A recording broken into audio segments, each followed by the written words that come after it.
श्री कृष्ण बलराम का मथुरागमन एवं व्रज गोपियों की विरह दशा।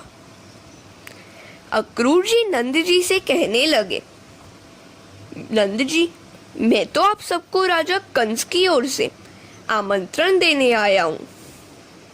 मथुरा में धनुष यज्ञ किया जा रहा है। आप सबको दर्शनार्थ बुलाया गया है। आप चाहे गाड़ी से आए, किंतु बलराम श्री कृष्ण के लिए तो सुवर्ण रथ भेजा गया है। नंद जी बहुत भोले थे। वे आमंत्रण पाकर प्रसन्न हो गए। मैं कंस को कर देता हूँ, सो मेरे बेटों के लिए उसने सुवर्ण का रथ भेजा होगा। मेरे पुत्रों से कंस कितना प्यार करता है। नंद बाबा क्या जाने कि विश्वास उत्पन्न करने के हेतु ही कंस ने सोने का रथ भेजा था। नंद बाबा कहते हैं, मैं भी चाहता था कि अपने पुत्रों को कभी मथुरा भी दिखाऊं। गांव के बालकों ने यह बात जानी तो वे भी साथ चलने को तैयार हो गए।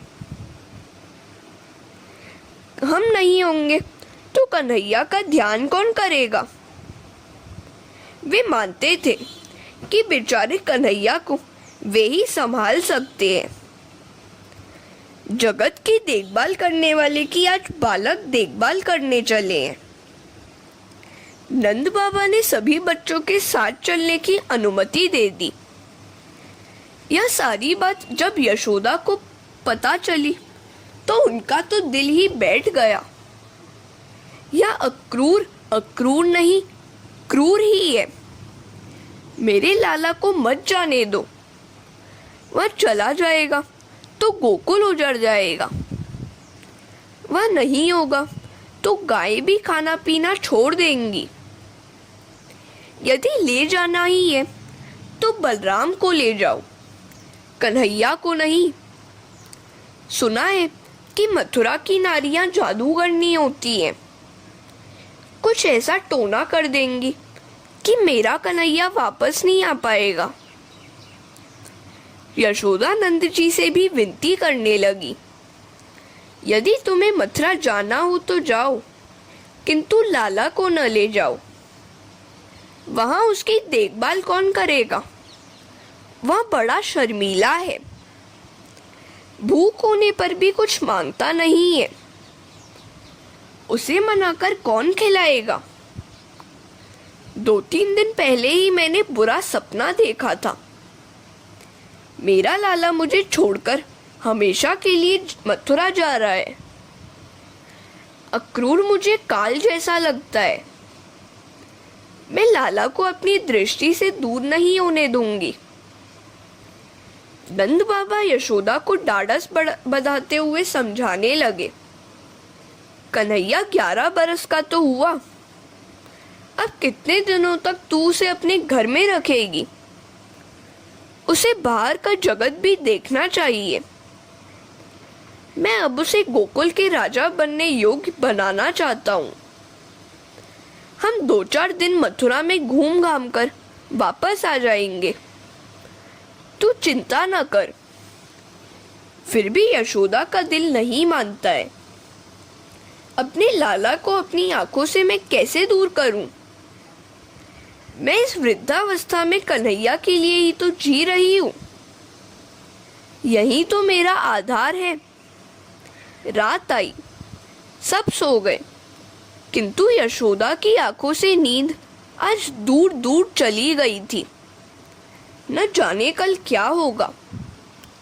कन्हैया चला जाएगा तो मैं अकेले कैसे जी पाऊंगी। वह बाहर आंगन में आकर सिसकियां भरने लगी। हरे कृष्णा। रात में कन्हैया की आंखें अचानक खुल गईं, तो सेज पर माता नहीं थी। वह उसे इधर उधर ढूंढने लगा। उसने माता को बाहर आंगन में रोते हुए पाया। वह माता के पास बैठ गया और गले में हाथ डालकर उसके आंसू पोंछते हुए रोने का कारण पूछने लगा। तू क्यों रोती है? तू रोती है तो मुझे बड़ा दुख होता है। कन्हैया की बात सुनकर माता को कुछ तसल्ली हुई। वह कहने लगी, वैसी तो कोई खास बात नहीं है। तू कल जा रहा है, सो मेरी आंखें बरस रही थी। मुझे छोड़कर तू कहीं भी नहीं जाना। तेरे ही सहारे तो मैं जी रही हूँ। कन्हैया माता को आश्वासन देने लगा। तू क्यों चिंता करती है? मैं जरूर वापस आऊंगा। यद्यपि लाला ने यह नहीं बताया कि वह वापस कब लौटेगा। माता ने भी नहीं पूछा। वह तो लाला के वापस आने की बात सुनकर प्रसन्न हो गई। मेरे बेटे की हर बात सच होती है, वह अवश्य लौटेगा। वापस आने की बात सुनकर वह आनंद में इतनी तो मग्न हो गई कि यह पूछना भी भूल गई कि वह लौटेगा तो कब लौटेगा। यशोदा ने लाला से कहा, चल अब हम सो जाएं। दोनों एक ही सेज पर सो गए। आज श्री कृष्ण ने यशोदा के हृदय में प्रवेश किया। अब कन्हैया बाहर नहीं, भीतर ही दिखाई देगा। वसुदेव देव की कारागृह में 11 वर्षों से तप कर रहे हैं। अब यदि श्री कृष्ण वहां न जाएंगे तो उन दोनों के प्राण चले जाएंगे। प्रातः काल हुआ, मंगल स्नान समाप्त हुआ तो माता कन्हैया का श्रृंगार सजाने लगी। तेरा मनोहर रूप अब मैं कब पाऊंगी? कन्हैया ने वापस आने का वचन दिया। यशोदा का मन आज अधीर हो उठा है। उसने स्वयं भोजन बनाया और कन्हैया को खिलाया। अक्रूर जी रथ लेकर आंगन में आए। जब गोपियों को समाचार मिला तो वे दौड़ती हुई आ पहुंची। उनमें राधिका जी भी थी। उनके मुख पर दिव्य फैला हुआ था और सादगी भरा उनका श्रृंगार था। आज तक कभी वियोग हुआ नहीं था, सो आज वियोग का प्रसंग उपस्थित हुआ तो राधिका जी अचेत सी हो गई। वे अचेतावस्था में ही कहने लगी, हे प्यारे, हे कृष्ण, मेरा त्याग न करो, हमें छोड़कर मत जाओ। गोपियां अक्रूर जी से भिड़ गई। हमारे कन्हैया को क्यों ले जा रहे हो? श्याम सुंदर के दर्शन के बिना हम जिएंगे ही कैसे? कन्हैया को मत ले जाओ। तुम्हारा नाम अक्रूर किसने रखा है? तुम तो क्रूर हो, हमें रुलाने के लिए आए हो।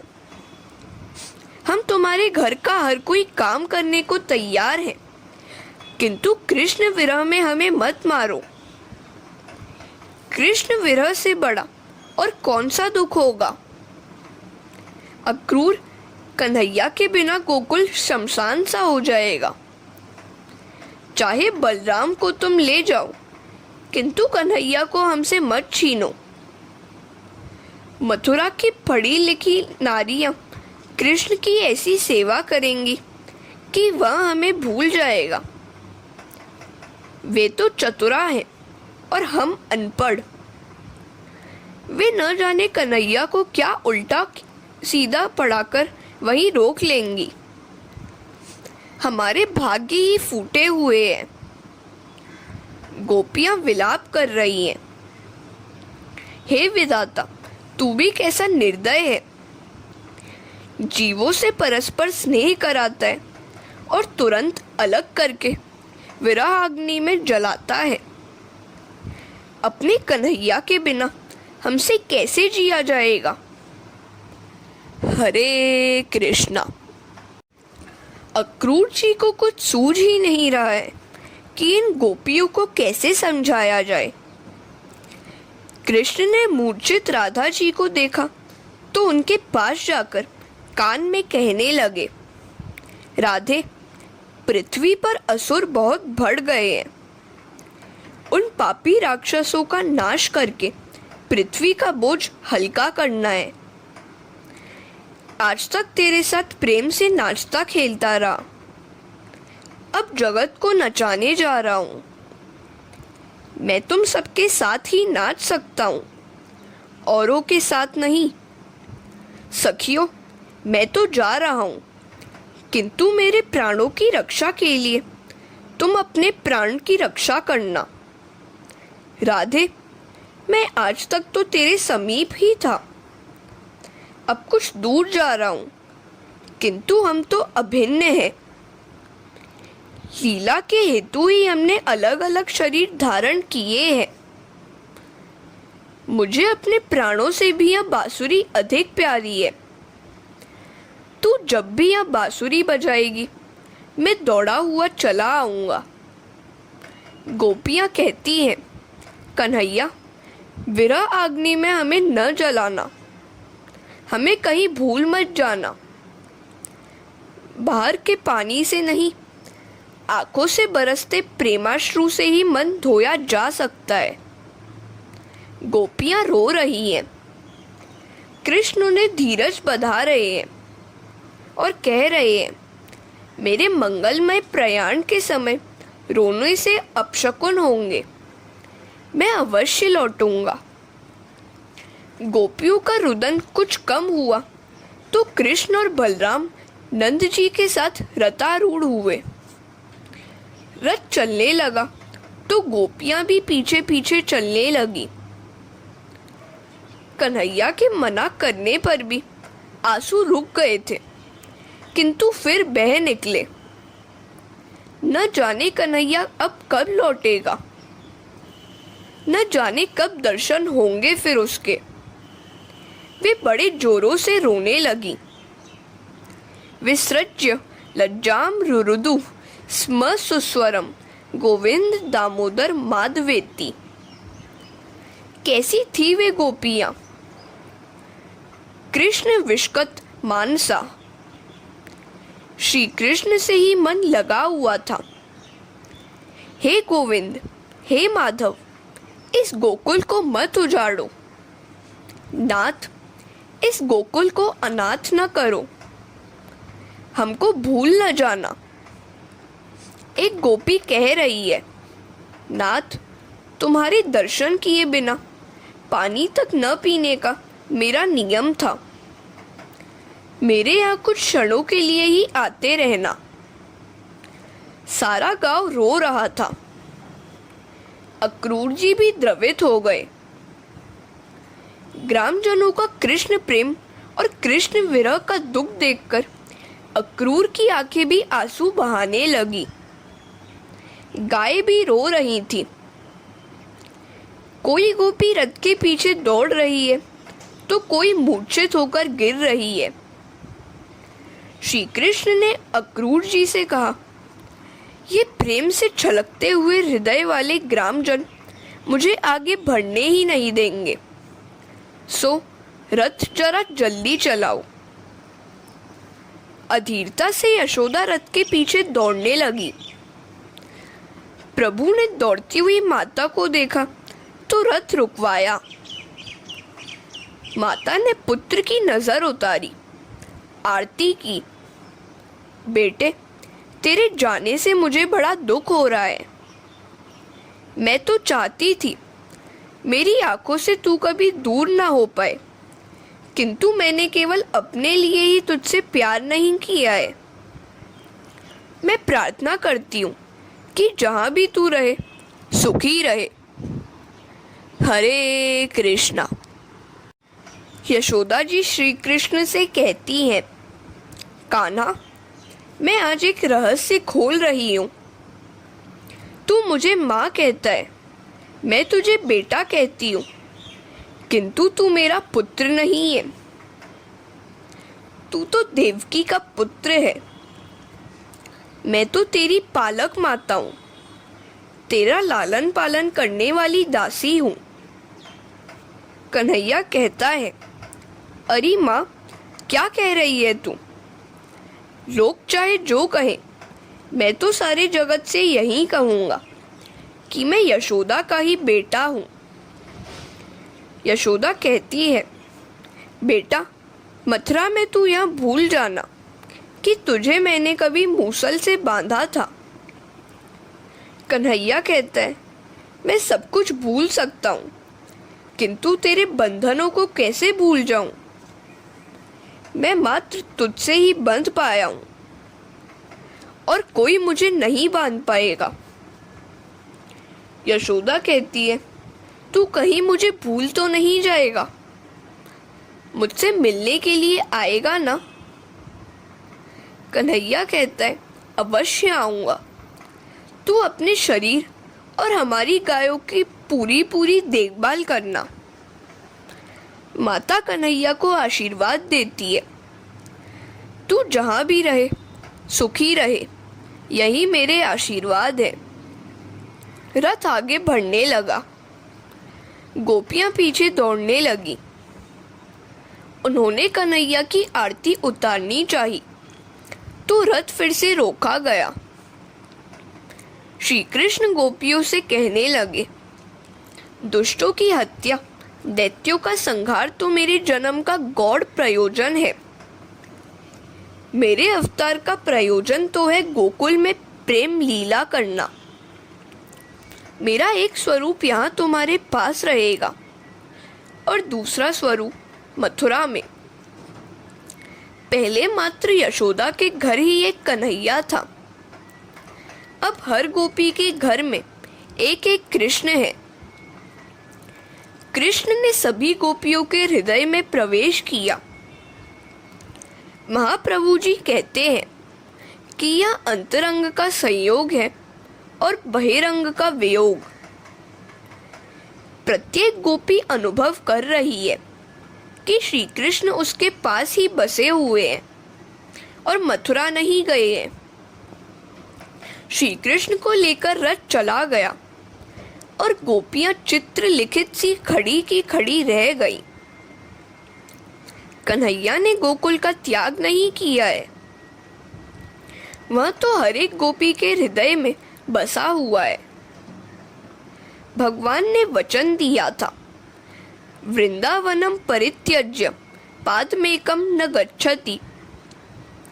वियोग के बिना तन्मयता आ नहीं सकती, बिना वियोग के ध्यान में एकाग्रता नहीं आ पाती और साक्षात्कार नहीं होता।